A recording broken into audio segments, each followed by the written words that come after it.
tell us about the meeting with the Prime Minister.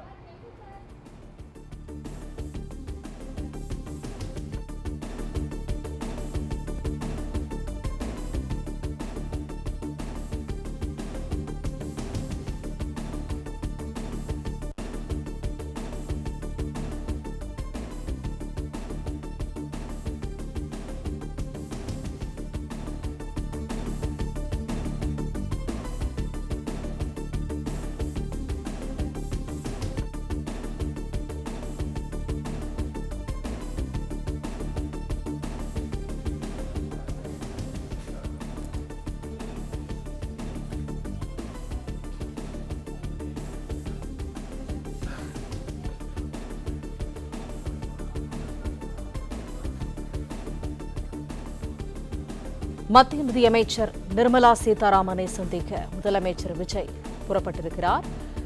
பிரதமர் மோடியை சந்தித்ததை தொடர்ந்து நிர்மலா சீதாராமனை முதலமைச்சர் சந்திக்க உள்ளார். விரிவான தகவல்களுடன் இணைகிறார் செய்தியாளர் நிரஞ்சன். முழு விவரங்கள் என? முதல்வர் விஜய் அவர்களுடைய பயண திட்டத்தில் சிறு மாற்றம் என்பது மேற்கொள்ளப்பட்டிருக்கின்றது. பிரதமர் நரேந்திர மோடியை சந்தித்ததற்கு பிறகு அவர் மத்திய உள்துறை அமைச்சர் அமித்ஷாவை சந்திப்பார் என்பதாக முன்னதாக சொல்லப்பட்டிருந்தது. ஆனால் தற்பொழுது அந்த சந்திப்பு நேரங்களில் மாற்றம் என்பது மேற்கொள்ளப்பட்டிருக்கிறது. அந்த வகையில் ஒரு 6:30 மணி அளவில் மத்திய நிதி அமைச்சர் நிர்மலா சீதாராமன் அவர்களை டெல்லியில் வைத்து தமிழ்நாடு முதல்வர் விஜய் அவர்கள் சந்திக்கிறார். ஒரு மரியாதை நிமித்தமான சந்திப்பாக இருக்கும். 5 to 10 நிமிடங்கள் வரை இந்த சந்திப்பு நீடிக்கக்கூடியதாக இருக்கும் என்றுதான் எதிர்பார்க்கின்றோம். ஏனென்றால் பிரதமருடனான சந்திப்பு என்பதே வெறும் 10 நிமிடங்களாகத்தான் நடந்திருக்கிறது. ஆனால் தமிழ்நாட்டை சேர்ந்தவராக நிர்மலா சீதாராமன் அவர்கள் இருக்கிறார் என்பதனால் பேசுவதற்கு இயல்பான இலகுவான விஷயங்கள் இருக்கும் பட்சத்தில் அவர்களது சந்திப்பு என்பது நீண்டதாக இருக்கும். ஆனால் நிதியமைச்சர் நிர்மலா சீதாராமனை பொறுத்தவரை ஸ்டிக் டு தி ரூல்ஸ் என்ற ஒரு ஃபார்முலாவை அவர்கள் எப்பொழுதுமே பயன்படுத்துவார்கள். என்ன அபிஷியலாக என்ன விஷயமோ அது பற்றி மட்டும்தான் பேச வேண்டும் என்பதில் அவர் ஓரளவிற்கு கராராக இருக்கக்கூடிய அமைச்சர்களில் ஒருவராக இருக்கிறார். நிதின் கட்கரி மாதிரியான அமைச்சர்கள் எல்லாம் சொந்த விஷயங்கள், பிரகாஷ் ராஜ் போன்றவர்கள் எல்லாம் சந்திக்கும் பொழுது பல மணி நேரம் சினிமா சம்பந்தமான விஷயங்களை எல்லாம் பேசக்கூடிய அளவலாகக்கூடிய அமைச்சர்களாக இயல்பாக கொண்டவர்களாக இருப்பார்கள். ஆனால் நிர்மலா சீதாராமனை பொறுத்தவரை அவருடைய அபிஷியல் அந்த பார்டரை தாண்டி அவர் வேறு எதுவும் பேசாத ஒரு தலைவராக, முக்கிய அமைச்சராகத்தான் பார்க்கப்படுகின்றார். அது அவருடைய இயல்பாக இருக்கக்கூடியது. எனவே விஜய் அவர்களுடனான சந்திப்பு என்பது மரியாதை நிமித்தமான ஒரு கோர்ட்டசி விசிட்டாக இருக்கும் என்றுதான் நாம் அணுகுகிறோம். ஒருவேளை இந்த சந்திப்பு இயல்பாக இருக்கும் பட்சத்தில் கூடுதலாக இன்னும் ஒரு 5-10 நிமிடங்கள் எடுத்துக்கொள்ளலாம் என்றும் எதிர்பார்க்கப்படுகின்றது. 6:30 மணிக்கு நேரம் என்பது ஒதுக்கப்பட்டிருப்பதாக சொல்லப்பட்டிருக்கிறது. முன்னதாக 6:30 மணிக்கு உள்துறை அமைச்சர் அமித்ஷா அவர்களை சந்திப்பது என்பதுதான் முதலில் பயண திட்டத்திலேயே இருந்தது.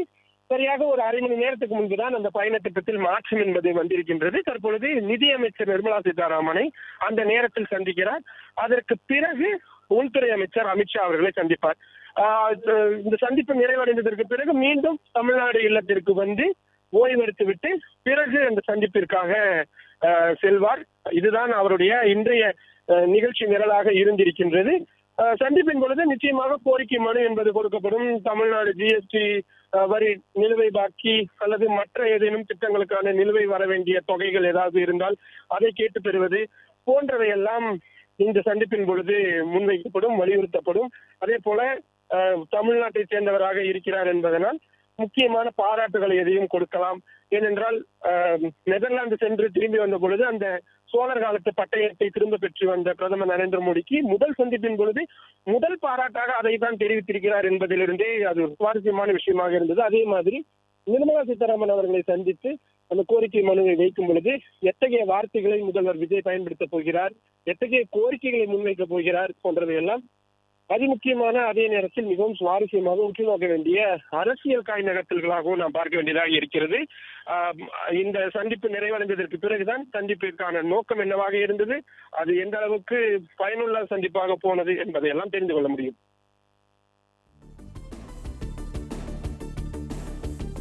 பிளே ஸ்டோர் மற்றும் ஆப் ஸ்டோரில் இருந்து பாலிமர் செயலியை QR கோடு மூலம் பதிவிறக்கம் செய்யுங்கள். செய்திகளை உடனுக்குடன் பெறுங்கள்.